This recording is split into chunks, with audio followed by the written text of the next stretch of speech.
Selamat pagi dan salam sejahtera untuk kita semua. Bapak Ibu saudara terkasih, di pagi hari ini kita kembali berjumpa untuk mendengarkan firman Tuhan tentang cara Tuhan bekerja. Marilah kita berdoa. Terima kasih ya Tuhan, kami bersyukur di pagi hari ini. Tuhan menyertai dan memberkati kami. Kami akan mendengarkan firman-Mu. Tuntun kami Tuhan melalui firman-Mu agar kami mengerti kehendak-Mu dan cara Tuhan bekerja dan bagaimana kami harus bekerja. Di dalam nama Yesus Kristus kami berdoa dan mengucap syukur. Amin. Firman Tuhan tertulis di Zakaria pasal 4 ayat 10. Sebab siapa yang memandang hina hari peristiwa-peristiwa yang kecil, mereka akan bersukaria melihat batu pilihan di tangan Zerubabel. Yang ketujuh ini adalah mata Tuhan yang menjelajah seluruh bumi. Aitung isema nalia roha di aka ari hamet metonon HP naung marlas ni roha marnida batu dodo-dodo di bagasa tangan di Zerubabel si pitu-pitui ima aka mata ni Jehovah aka na mangaliati sadok tanoon. Demikian pembacaan firman Tuhan. Bapak Ibu saudara terkasih, pembangunan bait suci pada saat itu atau yang sedang digagasi oleh Zerubabel selalu dibandingkan atau digambarkan sebagai perbuatan atau peristiwa kecil. Bahwa cara Zerubabel membangun bait suci itu adalah peristiwa kecil dibandingkan dengan cara-cara raja lain membangun kerajaannya. Karena Zerubabel tidak membangun bait suci atau membekali bangsa itu dengan kekerasan. Bukan itu cara yang dia pakai, tapi dengan cara yang lembut, dengan cara kedamaian, dengan cara berdoa. Sehingga orang-orang Israel memandang ini sebagai peristiwa kecil, bukan peristiwa yang hebat.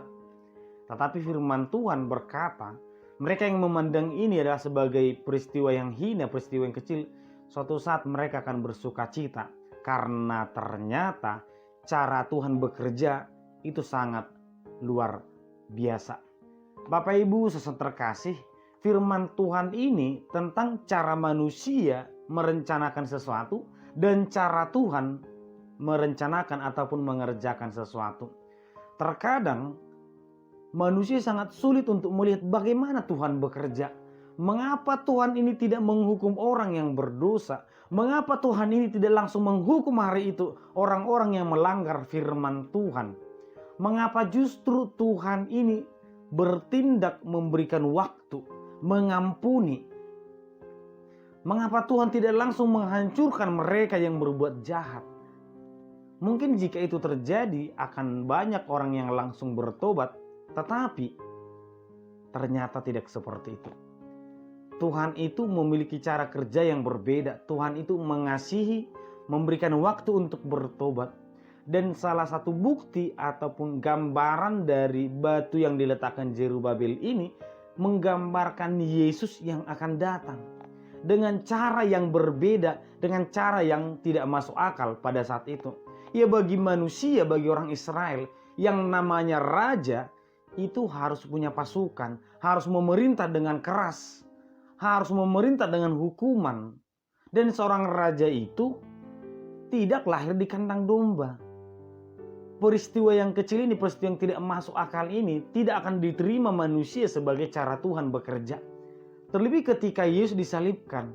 Ini bukan cara seorang juru selamat, tetapi ini cara yang tidak benar. Itulah menurut pikiran manusia. Tetapi Tuhan datang ke dunia ini dengan cara yang berbeda. Untuk menyelamatkan manusia, untuk menuntun manusia. Seorang soldadu yang termasuk memukul kaki Yesus ketika melihat Yesus mati di kayu salib, akhirnya dia bertobat. Dia berkata, benarlah ini anak Allah. Tuhan tidak membuat manusia bertobat dengan kekerasan. Tetapi Tuhan hadir melalui Kristus dengan cara yang kecil, dengan cara yang tidak diperhitungkan, tapi ternyata membuat kekristenan itu membuat orang banyak mengenal Tuhan. Bapak Ibu saudara terkasih, demikianlah kiranya ketika manusia merancangkan sesuatu dalam hidupnya, mari jangan mengandalkan kekuatan manusia, jangan mengandalkan kuasa, jangan mengandalkan pikiran. Bisa jadi kita seakan-akan berhasil dengan kuasa kita, dengan kekuatan kita. Aku ingin memiliki itu. Oleh karena itu kugunakan kekuasaanku untuk memaksa orang memberikan yang kuinginkan. Bisa. Aku ingin menjadi seorang yang sukses ataupun memiliki posisi tertentu. Aku memaksa orang lain ataupun membayar supaya aku bisa menduduki jabatan itu. Itu bisa jadi. Tetapi firman Tuhan berkata bukan seperti itu cara yang benar. Bukan memaksakan diri kita supaya kaya raya dengan cara korupsi. Itu bukan cara yang benar. Tapi apapun yang kita inginkan, lakukanlah itu dengan doa. Dengan berserah kepada Tuhan, dengan meminta tuntunan Tuhan agar kita dimampukan mencapai yang kita inginkan. Karena sebenarnya keinginan manusia itu, cita-citanya tidak salah. Yang sering salah adalah caranya mendapatkan cita-cita itu. Oleh karena itu Bapak Ibu saudara terkasih, kita melihat cara Zerubabel mengembalikan bangsa Israel dengan kelembutan, dengan berdoa, dengan firman Tuhan. Cara Tuhan menyelamatkan bangsa itu tidak dengan kekerasan, tetapi dengan firman, dengan pekerjaan roh. Cara Tuhan menyelamatkan manusia dengan Yesus Kristus. Maka marilah cara ini juga kita pakai. Kita hadir sebagai orang Kristen bukan dengan kekerasan, bukan dengan kekuatan, bukan dengan pikiran, tetapi dengan berserah kepada Tuhan, dengan berdoa kepada Tuhan. Karena kita tahu masih ada yang lebih kuat daripada kekuatan manusia. Masih ada yang lebih hebat dari manusia terhebat, yaitu Tuhan. Oleh karena itu, berserah kepada Tuhan, mengandalkan Tuhan, meminta petunjuk Tuhan adalah cara terbaik untuk mendapatkan segala sesuatu. Amin. Marilah kita berdoa. Terima kasih Tuhan, kami bersyukur untuk firman-Mu. Kami bersyukur untuk setiap tuntunan Tuhan kepada kami.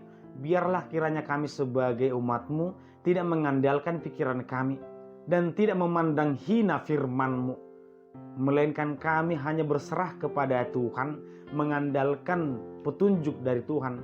Biarlah kiranya kami sebagai orang yang selalu berdoa, berserah diri kepada Tuhan. Berkati kami Tuhan, dalam nama Yesus Kristus kami berdoa dan mengucap syukur. Amin. Anugerah dari Tuhan Yesus Kristus, kasih setia Allah Bapa, dan persekutuan Roh Kudus kiranya menyertai kamu sekalian. Amin.